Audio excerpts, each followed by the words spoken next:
Hello, my name is Michele, and you're listening to Profit is a Choice.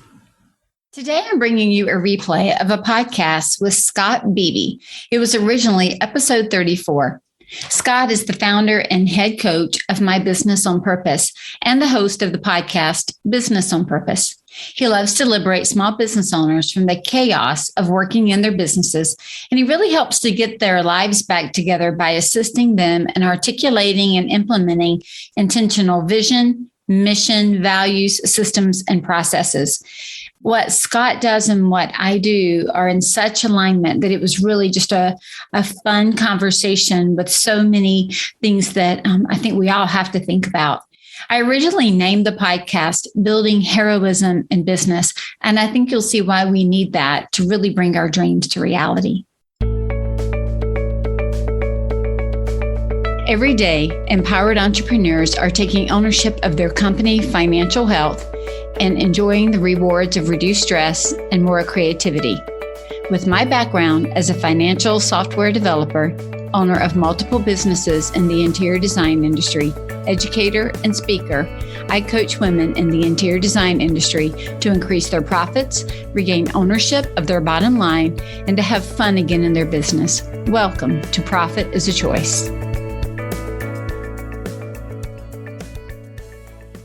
Hey, Scott, welcome to the podcast. Hey, Michele, thank you so much for not only having me, but putting in the hard work of getting this podcast done. It's a lot of work. And so I'm completely humbled that you would allow me to share this stage with you. So thank you. Oh, you're welcome. And you have a podcast of your own, don't you?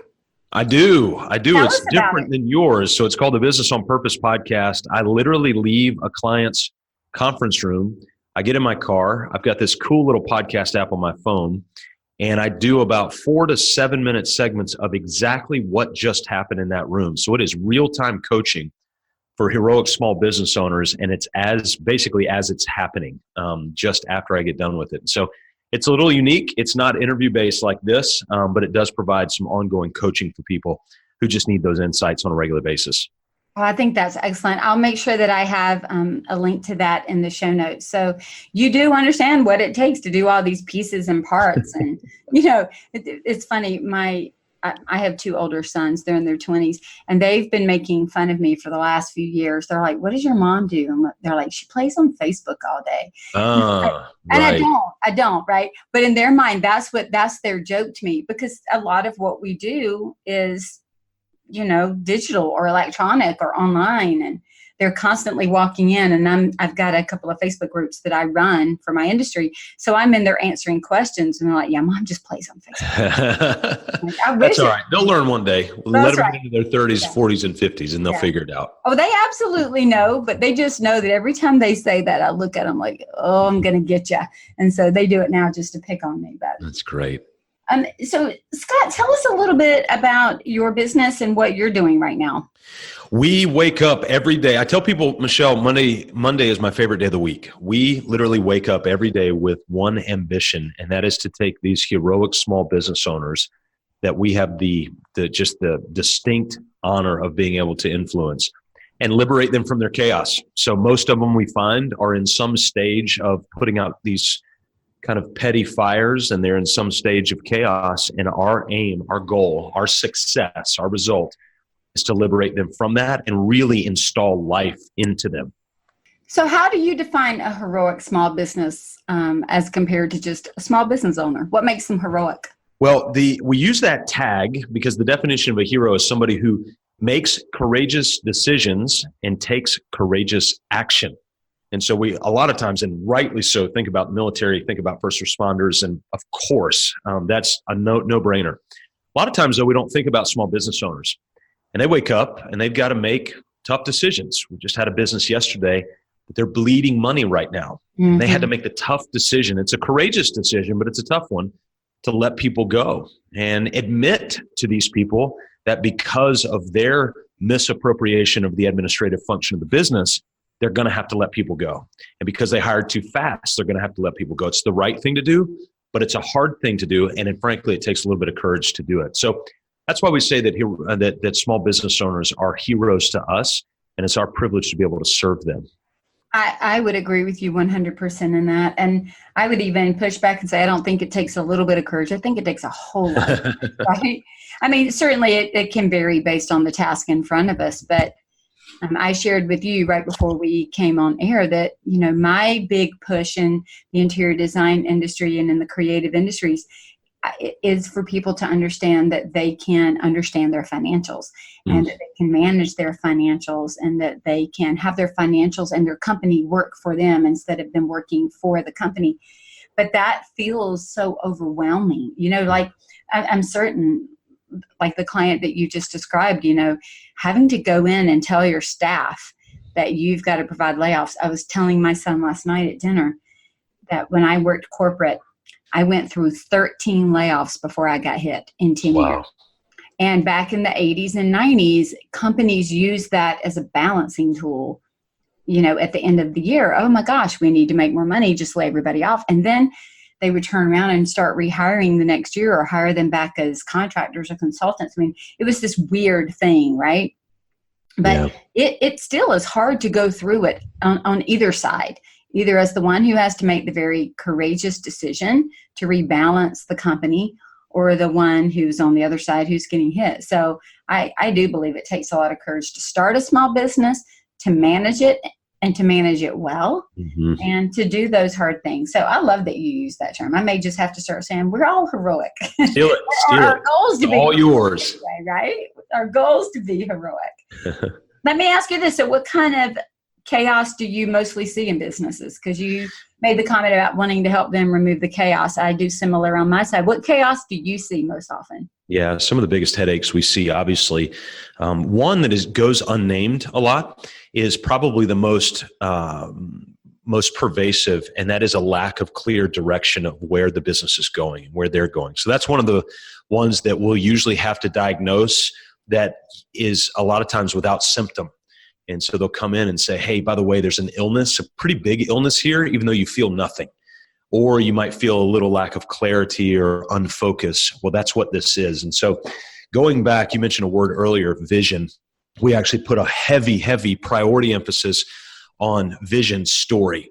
And so it's not just a paragraph of where you're going. It's actually about 3 to 6 pages of detail of writing down the vision in multiple categories: your family, your freedom, your financial position, where you want to be with that, products, services, clients, your team, and the culture that you want to build. So we actually have these heroic small business owners fill out details in each one of those segments so that they can get real clarity on where it is that they're going. So that's one of the biggest headaches.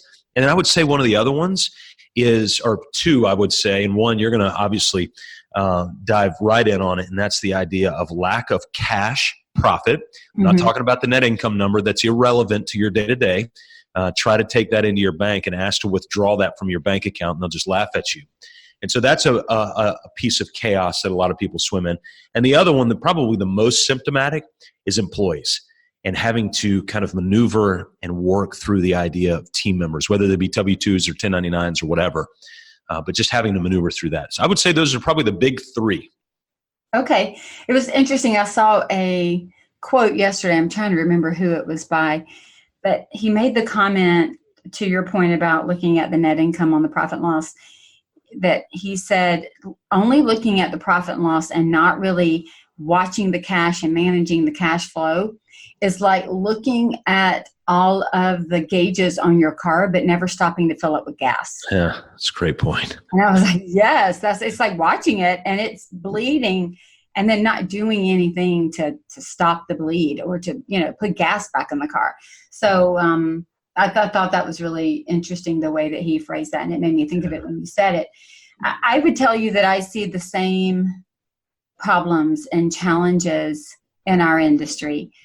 Money cash management's huge because we're doing a lot of product and service work.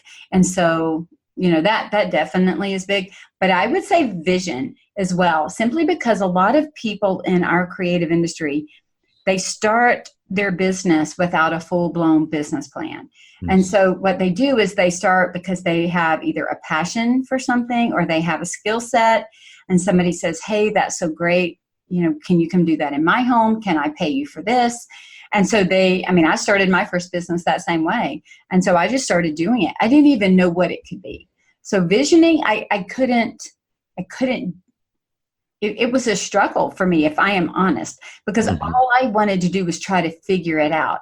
But I will say, when I was working with my business coach about 6 years ago, and she asked me what I wanted, I said to her, you know what? I don't know that I can tell you what I want, but I can tell you what I don't want.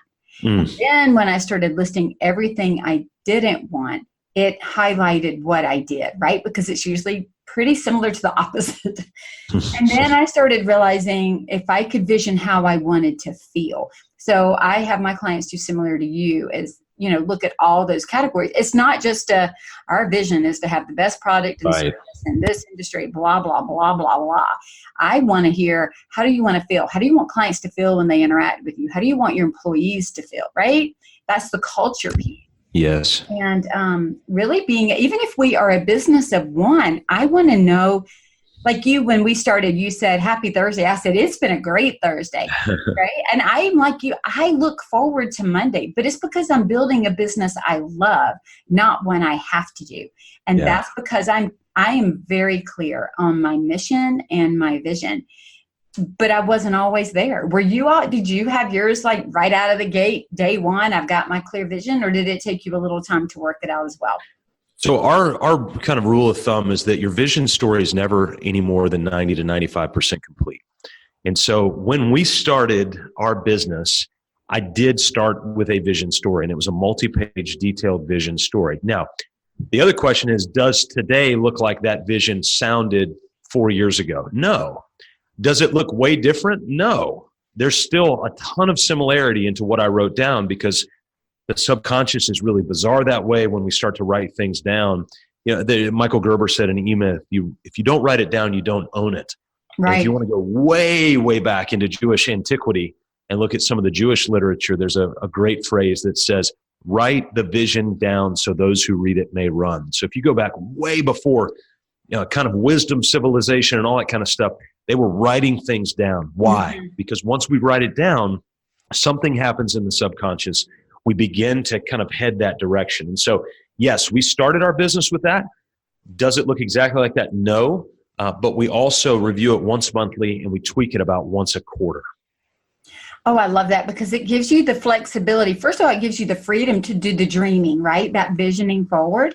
That's right. But then it gives you the flexibility to shift and change because you know more.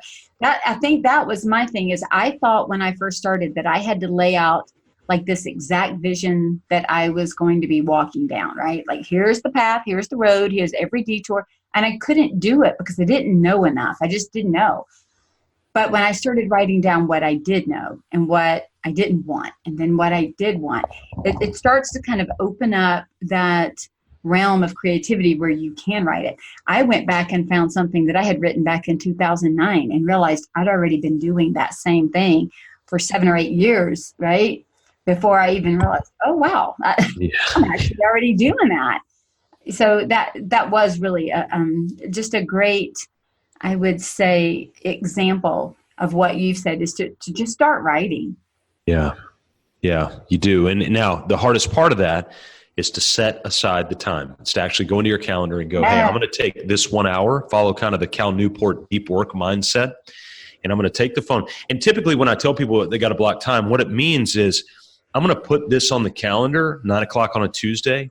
But when I get to 9 o'clock on a Tuesday, somebody's going to invite me for breakfast. And so I'm going to do that instead of sitting down and doing the deep work. But I'd put it on the calendar. Or I'm going to sit down and do it, but I'm going to have my email and my phone in front of me. And so really I'll get about 3 minutes of deep work next to 57 minutes of completely distracted time. And so, no, what we're talking about is sitting down for an hour to 2 hours or 2 or 3 blocks of those kind of things.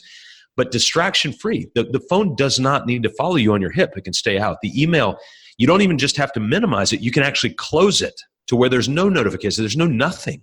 And starting to get in that free flow so you can write this stuff down. It shouldn't take that long, a couple of blocks of time, and you'll have essentially where you want to go on a document. But you got to start somewhere. If you go to mybusinessonpurpose.com/vision, we actually have our full tutorial and template. You can start there for free. Like, we've done all the work. All you have to do is show up with time. and invest that time into it. But you've got to get something on paper where you can start to push towards. I have started turning off all notifications. I've been doing that for a while. My phone is turned over so that I can't see anything. I don't have the ringer on. I do have to remember to turn it on after work hours if my family wants to get to me. They get on me all the time for that. But I turned everything off. Because it does that dinging, or even just if I don't have it making an auditory kind of sound, just watching the little envelope show up to say that there's new mail is enough to distract me. So when I go into those modes, I have to close it down. And Scott, I've also had to, as part of the ownership of my own company, I've also had to make a promise to myself that when I set a date with myself to work on the business, that I am equally as important to any client that I would set a date with, because I would never not show up to their date. I would never change and go jump on email. I would never ignore them for 57 minutes of the hour. Do you know what I mean? I would never do that to them. And so I have got to love my business enough. And so that when I make that date with myself, that I hold that time just as sacred to serve my business as I would my client. That's a great mind. Everybody who is listening to this would be very well served to take that philosophy and start embedding it. It's no doubt. Yeah. And having the time, I calendar everything. If it's on my calendar, I'm going to do it. So let me ask you this. So do you see that if people write it down, do they automatically, because one of the big things for everybody that listens to my podcast, I'm constantly talking ownership. You can change what you own. If you don't own it, you can't change it. Like I can't go change my neighbor's paint color because I don't own that house. I can change the paint color on my house because I own it. Same thing in the business. I can change a process, a procedure. I can change a money management system. I can change whatever I want because I own it. I can change a mission and a vision because I own it. Do you find though that there's this automatic ownership when the clients that you work with start writing this visioning exercise, this, the story? Do you find that they automatically start on? I mean, I know there's some of it that is just inherent to the process, right? Because you are really kind of pulling it out of yourself and giving it voice, where maybe we have pushed it down and not given it voice. But do you find that ownership comes immediately, or does they have to sit with it a little bit and almost give themselves permission to own it? What I've found long-term, regardless of the tenure that it takes to kind of own that thing, is they almost become possessive of it. And so when they've got it written out in written form, they become very possessive. And I don't mean that in a negative sense. I mean that in an ownership sense. And that's where I just keep going back to writing things down, whether it be the vision, your mission, what drives you out of bed in the morning. For us, it's to liberate small business owners from chaos. Or your core values, your unique core values, by the way, not integrity or responsibility or all that. We should all have that. If not, then let's just not do business together and we'll go, our separate ways. But I'm talking about what's unique to you that's not unique or that doesn't hold value to somebody else. For instance, one of our unique core values is full implementation. Well, there's some clients we've had to come to and just say, hey, man, it's been a great ride, but this is not within our core value set. Because everything that we're asking you to do, you're just not doing it. And it's really not helping you. And so it doesn't fit within our core values and you're not getting value out of it. So it helps us to make a decision when we lay those things out. So what's unique to you that may not be unique to me? And it doesn't mean that I don't value it or that I think it's wrong is a better way to put it. It's just that it's not really a value of mine as much as it is to you. But we've got to write those things down because that's how we make solid decision and consistent decision every single time. So I have always been a fan, and I have my vision written out, and I have my company values and mission statement, and I have my why. I love the Simon Sinek why, which actually fits into all of it, right? Regardless of what we call it. I remember when Simon came out with the why, I had already kind of done that work under some of the work I did with Jack Canfield, you know what I mean? Years ago, kind of like you were saying, the wisdom, the Jewish wisdom, and even Mike McCallus will tell you on the Prophet Verse that, you can go back and find like where they were using the abacus and they were doing these things. So some of these things have been around for a very long time, but we hear new words and phrases. But to your point, Scott, I have those things written down and I have a notebook. Now, listen, I am in business by myself. I have a whole cast of subcontractors, but I'm a business of primarily one, okay? Mm-hmm. And I still have a company binder that has all of that in it that I pull out and read. And when a new opportunity comes my way, I pull it out because it is my litmus test. And I read it and I look at the new opportunity and I say, does it fit who I am, where I'm going, and how I want to get there? Because if it does not align, it's an easy no versus, kind of that struggled no. It's like, I'm like you, I'm going to bless and release this opportunity because it's not mine. And so it does make decision-making and clarity so very real, where we've called it sometimes being in the muddy middle. The muddy middle shrinks when all of these things are defined at the beginning. And I consider these extremely foundational for every business. Would you agree with that? Yeah. In fact, we call it foundational. We've got 5 cornerstone foundations. Basically, if you think of a building structure has cornerstones and all this. We've got 5 cornerstones: vision, mission statement, unique core value set, team meeting structure, and a hiring process. Every business has to have those embedded and baked in. But that core value set, and this is the real magic of what you're talking about, is when you go to make a decision based on your core values. Now, all of a sudden, it's not you that's made the decision. It's not Michelle Williams. It's the core values of your business that have made that decision. And so it becomes a scapegoat. Now it's not personal. I've sucked the emotion out of it to go, hey, Michelle, did you decide, are you going to do that with me or not? And for you to go, gosh, Scott, I really wanted to do that. Problem is it didn't fit with my core values. So my company's telling me to say no, but I wish it could have worked out. That's totally different than, yeah, Scott, I'm not going to do that. And that's it, And so those core values act as a powerful scapegoat. And we've got clients that are turning down 5- and 6-figure work, particularly in the contractor space, because of their core values. They'll take a contract, they'll run it through the words of those core values. We had a guy turn down a $116,000 excavating pad. They run an excavation business out in Oklahoma. He's actually turned down 3 about that size over the last 12 months, all because of their core values. And one of their values is no regrets. And there's a couple of contractors that they were about to start working with that they feel like they would have regretted working with them had they moved forward. So they X'd out of the contract because of those core values.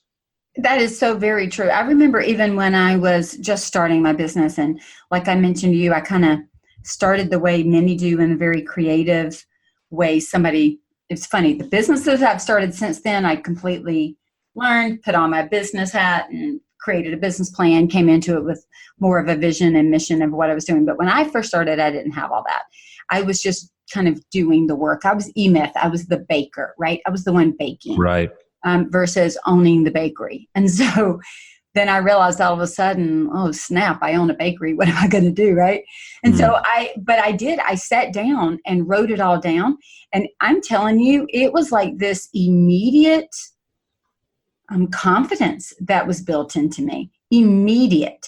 Because it wasn't just me thinking something in my head and then having this, maybe 2 to 3-sided conversation all by myself on why I should or shouldn't do it, and being able to look at something in black and white and saying to myself, I really did say that, and I really do believe that. And it gives you the backbone to sometimes, like you said, turn down those opportunities that might be great, but maybe not great for you and maybe not great right now.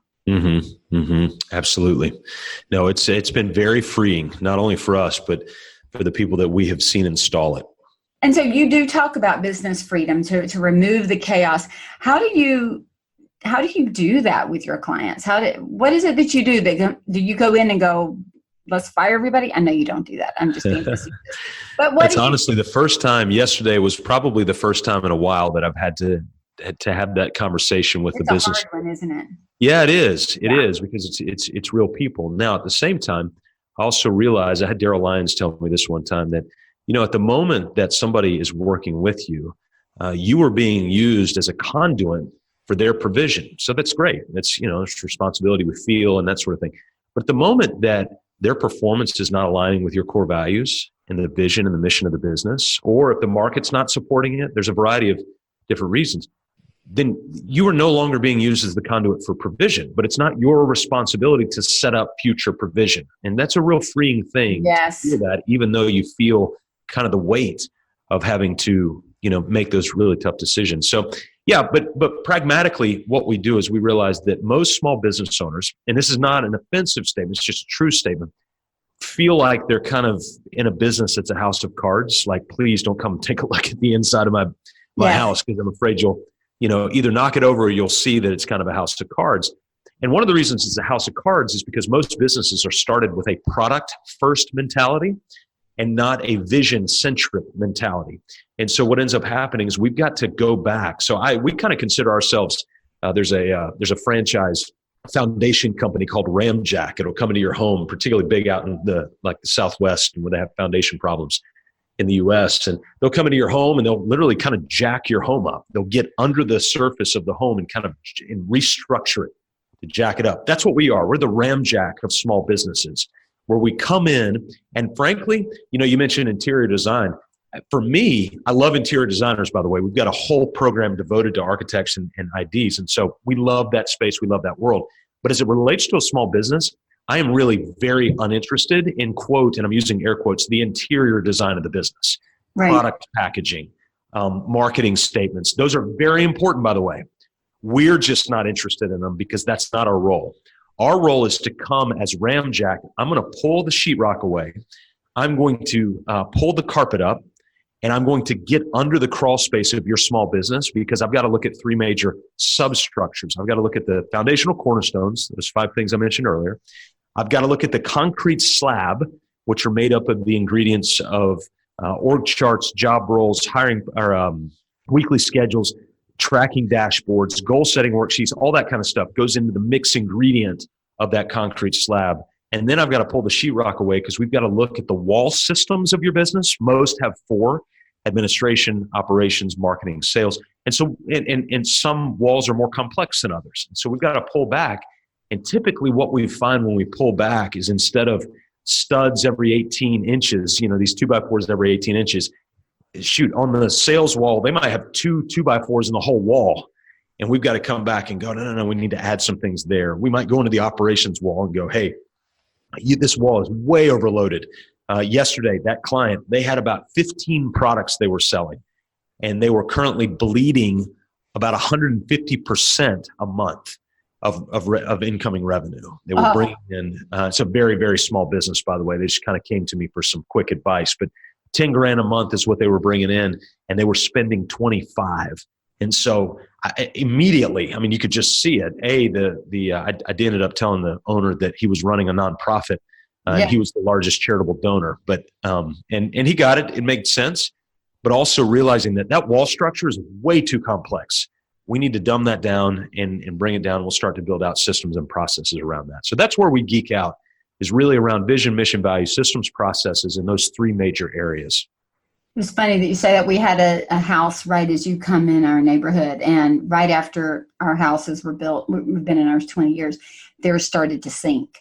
And they literally had to come in, jack up the house, and move them out for a couple of months and rebuild all that foundation. So I've seen that happen a couple of times.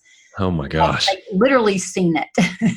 And my sons are in commercial construction. So I definitely, am aware of what you're saying, just from a very tactical, real life scenario. And it is so true. When people come to me, Scott, they come the same way. Some of them come because they're feeling the pain, or they want to grow and they don't know if they should, or I think I might be growing too quickly. And then there is this protective layer where we don't want to show that soft underbelly, right? We don't really want you to look under. We know you need to, but we don't really want you to. Yeah. And so, we have to get through that. We have to put the shame aside to go, we're staying where we are if we don't address it, or it's going to get worse. Put it aside. What's done is done. Now let's move forward from here. And then there's going to be that transfer of trust. They've got to trust that we've got their best interests at heart, right? And we've got to have transferred that trust, that know, like, trust, so that they will allow us to go in. And then they've got to trust the process, because I've had to let go of a couple of clients that, like you said, they wouldn't fully implement. They wouldn't fully do the work. And they kept telling me why things weren't working, but they weren't doing but 2 out of the 10 things that I asked them to do. And so, of course, it's not going to work like that, right? You've got to be committed when you do this kind of thing, to go all in. You can't half jack up the house and half fix the foundation. you got to, if you're going to go in there and do it, you got to do it. Otherwise, you just sit back and let it crumble when it crumbles. Yeah, you're right. Great point.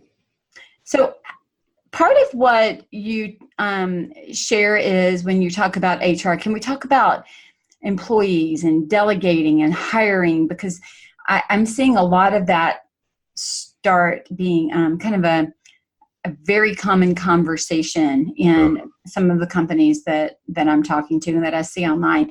Their businesses are taking off. People are spending a little more money again. And so their interior design businesses are growing, and they're thinking, now, when is it time to hire? How do I hire? Or, they just hire when they're overwhelmed. And I beg them, please don't hire when you're overwhelmed. To hire with a plan. Here's what you should have in a plan. How do you go in and help? Or do you ever see that where people have either just hired as a knee-jerk reaction? Yeah. Right? I'm sure you see it. I mean, I know you're going to laugh, but I mean, it happens in every industry. This is not an industry specific. No, I'm trying to think of a day or a week where we've not had this conversation. There's actually two sides of it, two pretty stark sides of it. One is the side of preparation and trying to figure out, do I hire? When do I hire? How do I hire? All those sorts of things. And then the actual hiring process, which, by the way, does not end the day you make the offer. In fact, may not even be halfway through at that point. And so I'll lay out a couple of things. Number one, this is the principle that overlies all of this discussion on both sides. Everything I'm about to say needs to be written down in a document and reviewed every time a hiring conversation comes up. This is not something that somebody needs to listen to and just go, those are some good concepts. I'm not saying that you need to write it down because I'm saying it. I'm saying these are principal things that must be written down and must be revisited on a regular basis. So the preparation stuff, there's a couple of elements we've got to go to first. Number one, we've got to identify the gap. Is there a gap in the business that needs to be filled? Or are you just feeling like, hey, we've got some cash flow, why don't we hire somebody? Wrong idea. Right. So make sure there's an identified gap in the business that needs to be filled. And that gap may be freeing you up as the owner to do some additional owner things. That's fine. That's a gap. But we need to identify the gap. With that, we need to revisit our vision to see, wait a second, the products and services we said we wanted to sell and the team we wanted to grow, does that include this position? If not, we either need to retweak our vision, have an honest conversation with ourselves, or we need to listen to our vision and submit to it and go, you know what, I kind of wanted to hire on a whim, a little bit of emotion, but now that I've looked back at my vision, that doesn't fit what we want to do. And we've gone through that last year in going, wait a second, we don't want to hire that contract coach. We want to do something different because we're going to take our product and service a different way. And so evaluating your vision, evaluating and defining a gap in that. And then from there, you can start to make a decision, but only after you budget it. That's the other item. You've got to budget the role. Now, there's one simple little ratio that we encourage people on. It's non-scientific. You can't sue me over this or anything else. But I don't want to invest $1 if it's not going to return 3 or 4 or 10 or 15 or 20. And so there's very sound ancient wisdom around that, a 30, a 60, a 90, or a 100-fold increase. There's a great story that's told about there's 3 people who have this currency that's given to them in different measures, and they bring it back. And one guy just put it on a rock and it never came back. But the other 2 were given more because what they were given, they actually went and made something on it. So profitability is, obviously, Michele, you teach this all the time, but we've got a budget that there is no break even in what we do. We're not running on profits. We're running for profits. And that's a great thing. And so we need to budget it. And when you budget, if you're paying somebody $50,000, that $50,000 has to net, not net profit, but if you it's got to net around $200,000 for the business.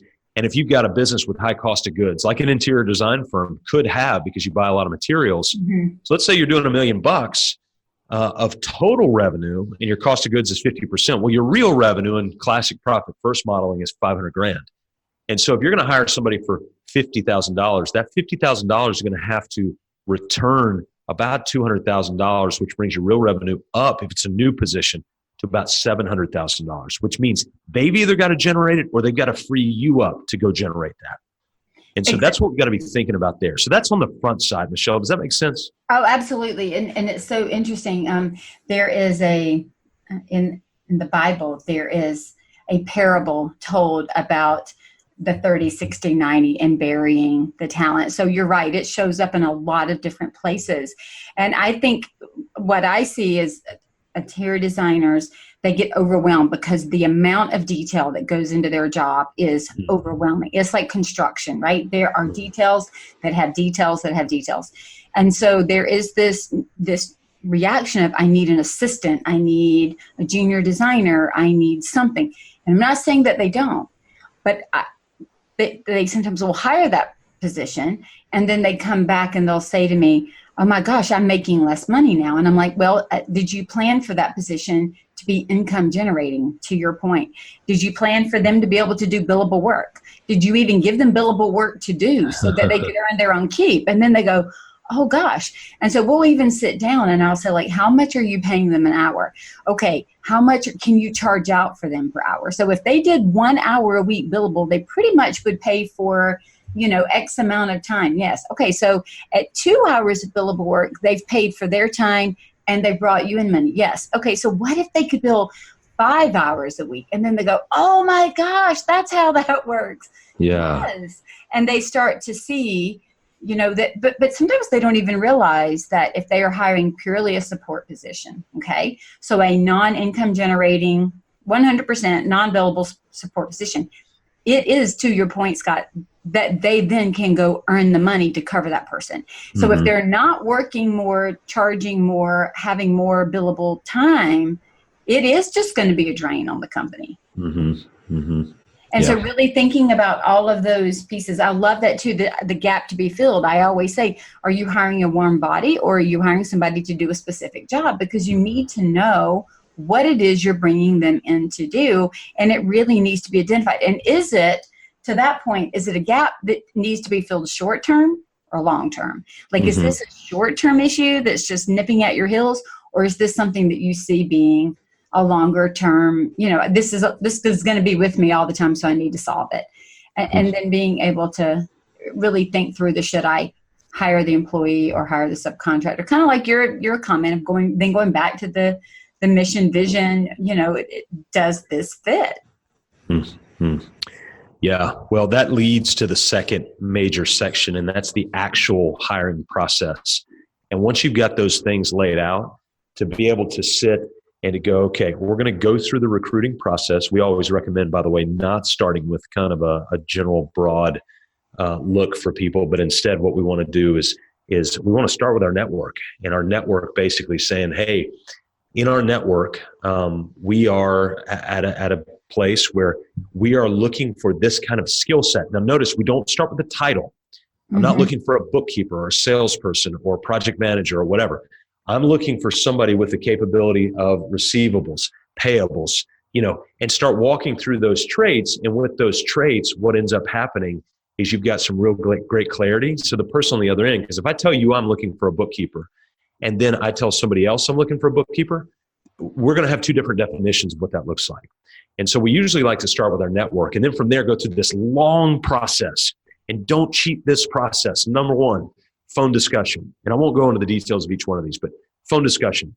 Number two, live interview. And during that live interview, all you're talking about is vision, mission, values, and culture. No job role, no money, nothing. Vision, mission, values, and culture. Because if they don't fit that, save your time and save their time.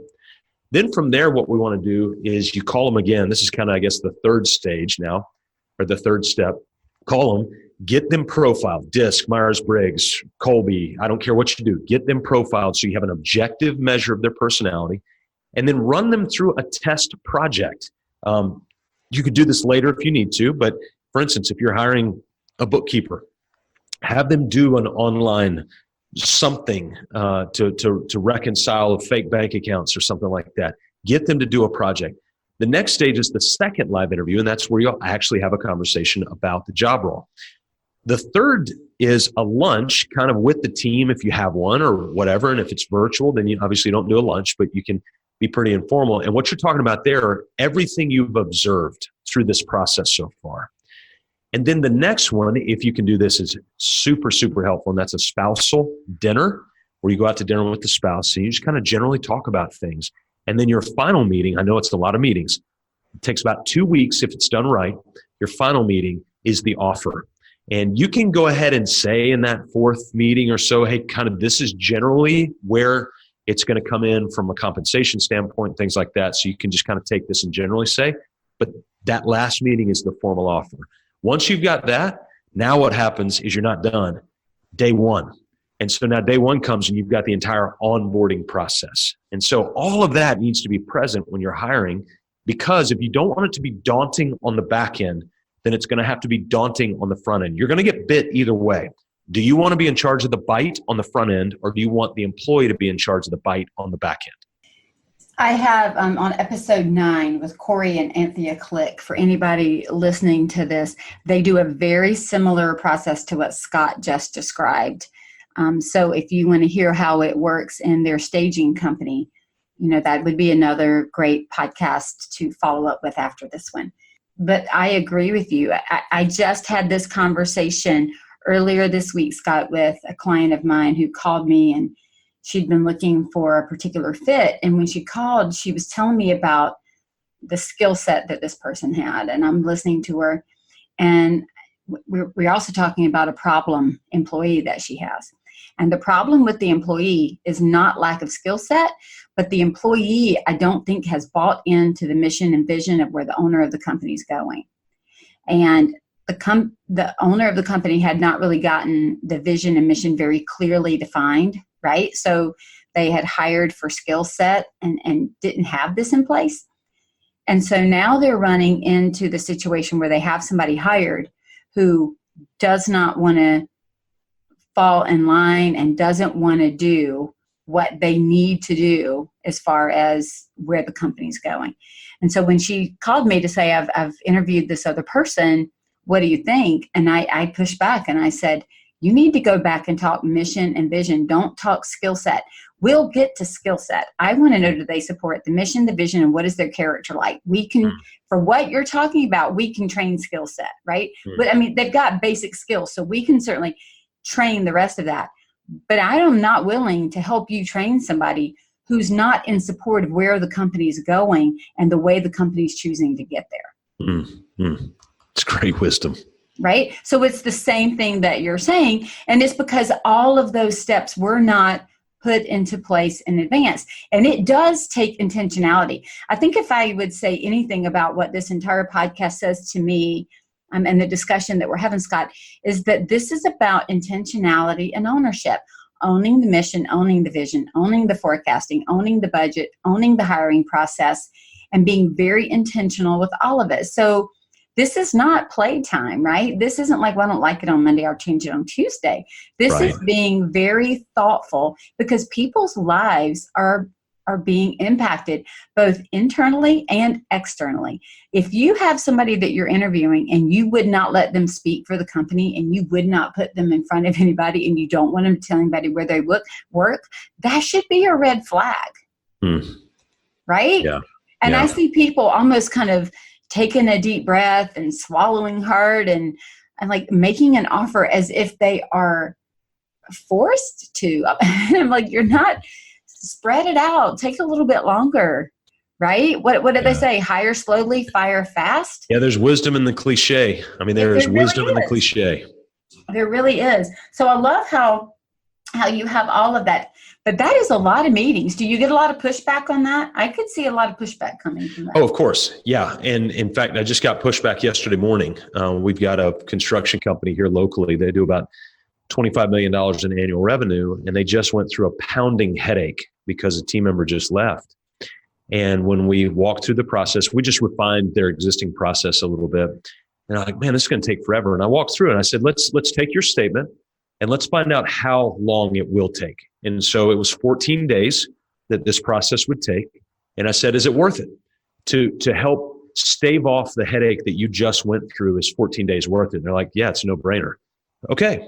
Well, let's do the work. Here's the other side of it, though, Michele. So we're talking about the business owner side of it. The beauty of this is a very human experience, and it's a humane experience. And so what ends up happening, imagine yourself being the person being interviewed. If I walked in and somebody had a non-corporate, I'm not talking about one of these corporate bureaucracy interview things, that the checklist with questions that are irrelevant. I'm not talking about that. I'm talking about, hey, today's day one. We're going to have this conversation around talking about vision, mission, values, and our culture. Then if this goes, then day 3, we're going to send you a disc profile. If that goes forward, then day 5, we're going to meet again and talk about job roles, org charts, process roadmaps, all the structural part of the job. Oh my gosh. I mean, you've heard it before that when you're interviewing somebody, you're selling the company as much as they're trying to sell themselves on you. There's no better sales pitch of the company than to sit down with a processed out hiring map that goes longer than 3 days. If you're doing a 3-day hiring process, you're checking for a pulse based on what you said earlier. You're just checking for pulses at that point. You might as well not hire a nursing company, let them come in, check for pulses, and start hiring everybody. We're not into that. We're into longevity, long-term relationships. And so we want this process to be intentionally slow. Oh, that makes me so happy. You know, I can remember even all the way back to my college days, and we would go into our senior semester, we would go into kind of like this business area, and they would have different companies in all the different rooms, and we would sign up to be interviewed by the company. And I remember thinking to myself, wait a minute, they're not just interviewing me, I'm interviewing them. Like, do I even want to work with them? Right. Mm-hmm. And I was only 21. So I don't know where I got that idea from. I think I just didn't want to be miserable. And I had already talked to one company that I thought I probably blew the interview. They probably read on my face that I was miserable and did not want to be there. It was just, all I could think of was, I feel like I would like have handcuffs on me if I had to work here. And that's not a good feeling. But you're absolutely on point when you say it is them being bought in to the people, the work, the culture, and the mission and the vision. And if you can get everybody aligned in that way before they walk in the door on day 1, oh my goodness, the sailing on the other side is going to be so much smoother than bringing them in and finding out that they don't have the character set, or, so what if you can balance my books and reconcile it? If you're a bear to work with, that's not cool. Or you don't get along with everybody else, or you don't think that we should do profit first. And so you refuse to do it once you get in the door as my bookkeeper. You see what I'm saying? It's like, yes. Oh my gosh, the pain of that. And then the pain of I'm going to have to let you go, or now I can't let you. I mean, it's a mess. And so taking time on the front end is important. And writing out that process and then following it and telling them, I believe it provides a huge amount of comfort to the person that is interviewing, like you stated, because they think this is a company that's got their act together and I'm not their last resort. Yes. Like, they're being intentional. So they want me. They really want me to come work there, and we are really a good fit. And then if you find somebody that, like, by step 3 is like, dude, this is taking too long, immediately they're not aligned with where your company's going. If they don't respect the process, they won't respect the company later. Yeah, you're right. So we've got a mission, we've got a vision, we've got the story, we know who we are, we've got a hiring process. How do we kind of wrap it all up and monitor it to make sure, like, how often do we keep looking at these things once we've created them to keep the business moving in the direction we want it to move? I think you mentioned that you look at the vision story and the mission and all that, like, monthly. Yeah. How often are we looking at all this? The short answer to this, because it's work. It's not, yes. There's not one little tool or trick, is the team meeting structure. Imagine that's the port, the IV port that goes into the body. So if you go to the hospital, they're going to put an IV port in you. The reason they do that is because they've got to give you fluids, they've got to give you medicine, antibiotics, they've got to give you painkillers, and they don't want to keep stuffing that down your mouth. And so they have one port that takes everything in that one port. Your team meetings are that port. And so communication has to have a hub, and your team meeting acts as a beautiful, beautiful hub for that team member communication. So if that's true, and it is, because we've seen it over and over and over again, we've got to have an agenda in that team meeting. It's got to be leader-led, but it's got to be agenda-driven. And then all of these things can be put on the agenda. So for instance, vision can be on the agenda, and right next to it, a little parentheses that say, revisit on the first Tuesday meeting of every month. And so if it's the first Tuesday, you revisit it. Your processes that you've built out. We actually recommend something And I'm going to have this detailed out in my book, which comes out in March 2019. It'll all be detailed out. Templates, everything will be in the book. And the master process roadmap. We're going to take every process that exists in the business, everyone. This is how we take out the trash. This is how we do payables. This is how we do receivables. This is how we do bank reconciliations, on-site job cleanup, etc. All of that is going to be on one sheet of paper. And so you take all those process names, put them in boxes like an org chart looking setup, and that way you've got one sheet of paper with every single process that exists in the business, and you're in great shape moving forward because it's all hubbed in one place. So start thinking dashboard and think less about just, kind of haphazard, this goes here, this doesn't go there. That's great. Again, it goes back to looking at, like we talked about, even with driving a car, looking at the dashboard, but then knowing how to fill the tanks, how to do the things behind it to make it work, right? Right. So, Scott, that was a great lead in. Tell us about your book. Yeah, it's called, I've got a buddy, Jesse Cole, who owns the Savannah Bananas. Just look him up and you'll get a big laugh. But I know him. I met him at... Oh, yeah, he's written about in Mike's book. Yeah, and he actually was one of the speakers at one of the Profit First conventions. And okay, my sons go to school near Savannah, so yes, I know Jesse. Perfect. He is hysterical. He is hysterical. So we'll usually get together about every other month or so and just kind of rap and compare stories and all that. And we were sitting down about 6 months ago, and I said, Jesse, he's got a book called Doing Business Differently, and Find Your Yellow Tux, and he's got this brand. It's amazing. And we sat down and I said, hey man, I'm really struggling with the title of the book and blah, blah, blah. And he said, well, what are these business owners really dealing with? And I said, well, what they're really dealing with is they're constantly putting out fires. And he said, Scott, whatever anybody is doing, do the opposite. I said, well, Jesse, the opposite of that is let your business burn. And he's like, I love it. And I thought about it and I thought, wait a second, Michele, every business has thousands of little fires that are burning all over the place. That's the nature of business. The reason that most heroic small business owners are exhausted is because they're trying to put them out. And we need to take an opposite approach to it and go, no. About 80% of those fires, I'm going to let them burn. I'm just going to let them burn. They'll put themselves out automatically. Yeah. They'll either run out of oxygen or they'll just be a slow burn and it's not going to bother anything.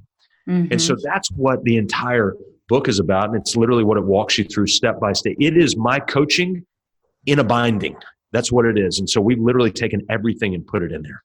That is awesome. So when it comes out, you're going to have to come back. We'll talk about it. We'll do it, Michele. Invite me back, and I would love to do that. You got it. I'll put you on the schedule. We'll go ahead and get that done because I love this conversation. This is what you're doing is what I do all day, every day as well. A little bit differently, of course, but the principles are the same. And I just love how you are encouraging business owners to own their business, because by owning it, like you said, we're able to move with courage and then to be heroic. And how cool would that be for every small business owner to be heroic in their own way, right? And then be able to have the business that supports them, supports their families, supports the world and those that they serve, by their individualized calling. I think that's exactly the heartbeat of my company and yours, just, said in very different ways. But a world like that would be so awesome. Imagine what we could all do to help each other.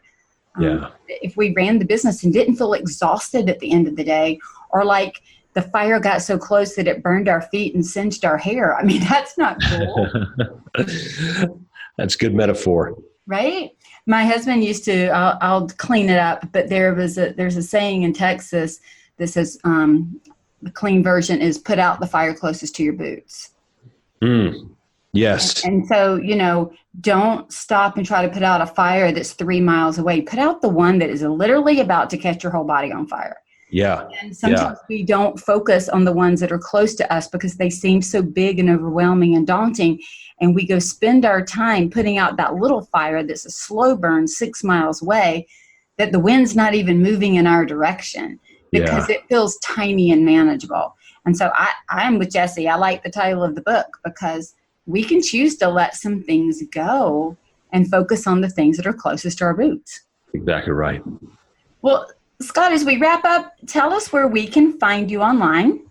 Yeah. So two places, and they'll actually kind of go to the same in destination to a point. So if you go to mybusinessonpurpose.com/vision, that's where we got that vision tutorial. That's ready to go, baked. If you've got about an hour and a half and you want clarity on where you're going, start there. And it's just our delight to be able to, it's literally the same tutorial, full length template that we walk our clients through. So you're getting that complete for you. And then also, if you go to letyourbusinessburn.com, again, it'll be closer to the end of March, but it'll be up there of 2019. And of course, thereafter, you'll be able to get a copy of that. Buy a couple, send it to your business owner friends so that they can start to work through that. And what I would love to see out of the book is if one business owner grabs it, gives some copies to their friends, and they can actually start a group together and they can start challenging and holding each other accountable through this. Wouldn't that be amazing? That'll be great. I mentioned to you before we talked, I may very well just have to set up a book club, and we might just have to push through some of that. So I think it would be awesome. And then you just have to come in and chat with us. We would love it. We would love it. That sounds great. Well, Scott, thank you so much for your time. Thank you for such great insight and actionable suggestions for our business. I know people are probably going to they're either pulling over on the side of the road, getting out a pen, or they're going to go listen to this. This will be one that I get an email that says, I had to listen to that a couple of times. So that's always, to me, a good sign when we've got a podcast that's so detail-oriented, and I appreciate that. And I'm excited to Let Your Business Burn. So I'm going to highly recommend everybody go out to letyourbusinessburn.com and sign up to get a copy. That's great. Michele, thank you so much for being so generous. You're welcome, Scott. Thanks for your time today, and I look forward to having you back. All right. This was such a great early episode and totally worth repeating. Check out Scott's podcast for more good nuggets like this. And in addition, I would really love to help you with your growing business and help you think about the intentionality and your unique perspective. This is what we focus on in the Designer's Inner Circle, building a strong business with you in mind, never cookie cutter. You can find out more on the Work With Me page on my website at scarletthreadconsulting.com. Be the hero your business needs, because profit doesn't happen by accident. Profit is a Choice is proud to be part of the designnetwork.org, where you can discover more design media reaching creative listeners. Thanks for listening, and stay creative and business minded.